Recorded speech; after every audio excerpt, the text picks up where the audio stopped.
1947 പാകിസ്ഥാനിൽ നിന്ന് ഇന്ത്യയിലേക്ക് ആളുകൾ പലായനം ചെയ്യാൻ ശ്രമിച്ചിരുന്ന ആ സമയത്ത് ഇന്ത്യയിൽ നിന്ന് പാകിസ്ഥാനിലേക്ക് യാത്ര ചെയ്ത ഒരു വനിതയുണ്ടായി.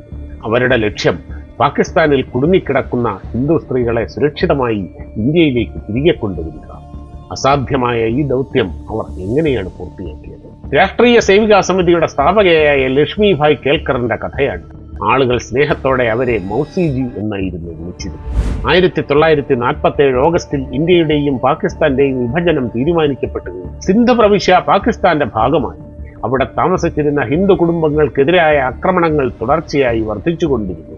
സ്ഥിതിഗതികൾ വഷളായതോടെ രാഷ്ട്രീയ സേവികാ സമിതിയുടെ സിന്ധ് ശാഖാ മേധാവിയായ ജ്യോതി ദേവാനി സഹായം അഭ്യർത്ഥിച്ചുകൊണ്ട് മൗസിജിക്ക് ഒരു കത്തെഴുതി. ഒട്ടും സമയം കളയാതെ കറാച്ചിയിലേക്ക് പോകാൻ മൗസിജി തീരുമാനിച്ചു.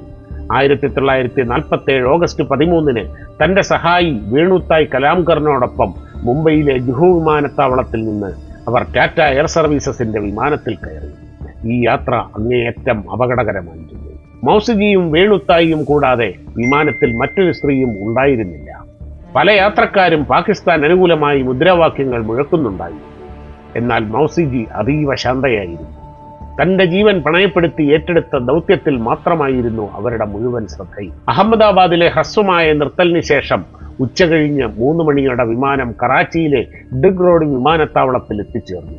അവിടെ അവരുടെ മരുമകൻ ചോൾക്കറും രാഷ്ട്രീയ സേവികാ സമിതിയുടെ 15 മുതൽ 20 വരെ സേവികമാരും കാത്തു നിൽക്കുന്നുണ്ടായിരുന്നു. അവരുടെ സുരക്ഷയ്ക്കായി ചില സ്വയം സേവകരും അവിടെ ഉണ്ടായിരുന്നു. പിറ്റേന്ന് 1947 ഓഗസ്റ്റ് 14 പാകിസ്ഥാൻ അതിന്റെ ആദ്യ സ്വാതന്ത്ര്യദിനം ആഘോഷിക്കുമ്പോൾ അതേ സമയത്ത് തന്നെ കറാച്ചിയിലെ ഒരു വീടിന് മുകളിൽ 1200 മുതൽ 1400 വരെ സ്ത്രീകളും സേവികമാരും രഹസ്യമായി ഒത്തുകൂടി. ഭീഷണി വളരെ വലുതായിരുന്നിട്ടും മൗസിജി അവിടെ എത്തിച്ചേർന്നു. അവർ ആ സ്ത്രീകളോട് പറഞ്ഞു, ഭയപ്പെടരുത്, ധൈര്യമായിരിക്കുക, സ്വയം സംരക്ഷിക്കുക, സംഘടനയിൽ വിശ്വാസമർപ്പിക്കുക.